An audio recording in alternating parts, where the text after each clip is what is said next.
What up and welcome to Rama Screen YouTube channel, and here's my review of Netflix new anime series Terminator Zero. Let's rock this. Listen, if you ask people which movie franchise out there that they think should come to an end, I bet a lot of them would say the Terminator franchise, because the last two attempts on reviving it, Genesis and Dark Fate, were just not that good. They were very mid movies. Even with Dark Fate reuniting Linda Hamilton and Arnold, I remember by that point everybody was like, can we just give it a rest already? Let's keep it real. The first two original movies were great, and that's about it. And everything that came after that was crap. Well, maybe except for that Terminator The Sarah Chronicles TV series. That one was pretty cool in my book. Anyway, what I'm getting at is, back when Terminator Zero was announced, I got super stoked for it because, hey now, here's a creative spin that presents something other than replaying the greatest hits over and over again. And hey, it's anime style, baby! Which makes it all the more refreshing. Now, I'm sure there will be YouTubers out there making videos trying to determine where in the overall Terminator canon does this story fit into. Maybe they'll even do ranking videos. Well, this video is not about that.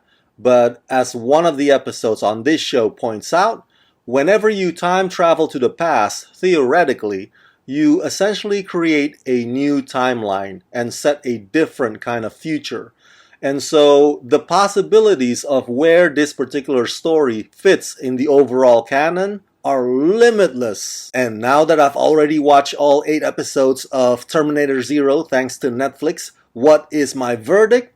Terminator Zero is spectacular. It's an adult-centric storytelling that's hardcore, action-packed, deeply moving, and surprisingly profound, with meaningful, thought-provoking questions about whether or not humans are worth saving. Yes, the episodes provide spectacles of the machines hunting down their objective target, but it's so much more than that. The character dynamics are incredibly layered. This show is also visually stunning, with an animation quality that gives a wink and a nod to the franchise, while simultaneously creates its own hypnotic flavor that's remarkably mind-blowing. Written and executive produced and showrun by Mattson Tomlin and directed by Masashi Kudo, in Terminator Zero, it's 2022, a future war has raged for decades between the few human survivors and an endless army of machines. 1997, the AI known as Skynet gained self-awareness and began its war against mankind. Caught between the future and this past is a soldier sent back in time to change their fate. She arrives in 1997 to protect a scientist named Malcolm Lee, who works to launch a new AI system designed to compete with Skynet's impending attack on humanity. As Malcolm navigates the moral complexities of his creation, he is hunted by an unrelenting assassin from the future, which forever alters the fate of his 3 children.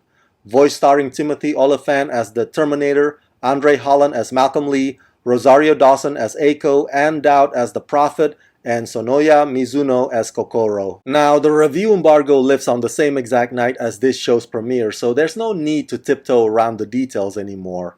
That said, this video would be much more useful for those of you who have already seen this show in its entirety. Now, the show's overall tone is somber and dramatic, with a heavy sense of emotional depth as it explores what it means to make a case or to make an argument for our species' survival. So the opening sequence does not waste any precious time. It hits the ground running with a bloody, intense fight between a Terminator and the lead protagonist Eiko, which leads up to Eiko being sent to the past. What I love the most about what Mattson Tomlin has put together here is that in the midst of all those pulse-pounding moments, they also do not forget to let the story breathe once in a while, because Terminator Zero, for all intents and purposes, is also a thinking man's story. The interactions between Malcolm and the AI he created, Kokoro, are some of my favorite scenes on this show. I am thoroughly impressed by the way that Kokoro describes the good, the bad, and the ugly parts about humanity. There's this long monologue speech that she does about mankind that just leaves me in complete awe. There's something poetic and haunting about it as well. And those scenes also allow for the animation to roam free, if you will, as Kokoro consistently gets immersively visual in her constant intellectual debates with Malcolm. That whole thing just absolutely floors me. Timothy Olyphant voices the Terminator, but funny enough, he only has like 3 lines in this entire show, which I don't think he minds at all as long as the check clears. But to be fair, a killing machine would be too busy hunting as opposed to getting chatty, so it makes sense. The character animation designs, for the most part, stay faithful to the blueprint from the movie franchise, but in some ways it also deviates away from it just a little bit. The Terminator using a hand crossbow might come off lame to some, but keep in mind that the story is set in Japan, and without being preachy about it, it also kind of tells us that, hey, unlike America, guns are not easy to come by in Japan because their gun regulations over there are different. So the way that the writers play that into how the Terminator kills its victims is also inventive and interesting. I love the twists and turns in the story. Terminator Zero goes out of its way to include some of the famous images from the movies. For example, the horrors of nuclear weapons eviscerating people in the playground.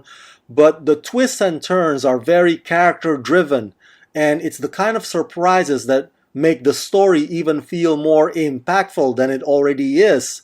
I mean, the way that point A and point B connects with one another is brilliant and clever and at times heartbreaking. Mattson Tomlin successfully and intricately crafted a narrative that's both familiar and new to the fans of this franchise, and that is exhilarating. On one hand, the relentlessness of the machines is scary, and on the other hand, Malcolm's kids' journey with their nanny Misaki goes straight for the jugular as it forces us to wonder, where does the machine end and the humanity begin? The dialogues might be a bit rigid from time to time, but the characters themselves are nothing short of complicated. The voice performances are exceptional. I have a feeling that some audiences might consider the kids to be the weaker link, but they don't bother me too much actually. And the chemistry between the characters feel authentic and engaging. The score is atmospheric and sweeping and intimate. The action sequences are meticulously staged and incredibly thrilling. And because it's TVMA, they lean into the fact that these characters have so much to lose and that the stakes are crucially high. So yeah, overall I give Terminator Zero the rating of 4.5 out of 5. This is a fantastic, terrific way of continuing this franchise that doesn't feel repetitive or redundant. Terminator Zero is a storytelling masterclass and a definite must-see.